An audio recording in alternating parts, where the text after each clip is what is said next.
आरग येथील चोरीचा गुन्हा उघड. आरग गावातील पद्मावती मातेच्या मंदिरात दिनांक 8 जानेवारी रोजी चोरी झाली होती. या चोरीमध्ये जवळपास 9 लाख रुपये किमतीचे सोने चांदीचे दागिने चोरून नेले होते. याबाबत शीतल उपाध्ये यांनी मिरज ग्रामीण पोलीस ठाण्यामध्ये गुन्हा दाखल केला होता.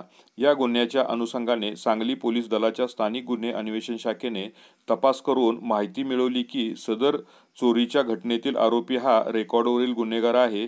चोरी केलेले दागिने विकण्यासाठी तो तासगाव तालुक्यातील 5वा मैल येथे येणार असल्याची माहिती मिळाल्यानंतर स्थानिक गुन्हे अन्वेषण शाखेचे सहाय्यक पोलीस निरीक्षक पंकज पवार व त्यांच्या पथकाने पाळत ठेवून 5वा मैल येथे आरोपी अर्जुन मोरे वय वर्ष 27 राहणार Gondilwadi railway gate Palus Amanapur road taluka Palus जिल्हा सांगली याला ताब्यात घेऊन त्याच्याकडे चौकशी केली असता 4 दिवसापूर्वी त्याने आरग येथील पद्मावती मातेच्या मंदिरामध्ये चोरी केली असल्याचे कबुली दिली आहे.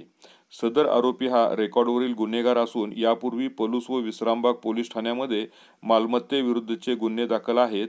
सदर आरोपी व जप्त मुद्देमाल पुढील तपासकामी मिरज ग्रामीण पोलिसांकडे वर्ग करण्यात आला आहे.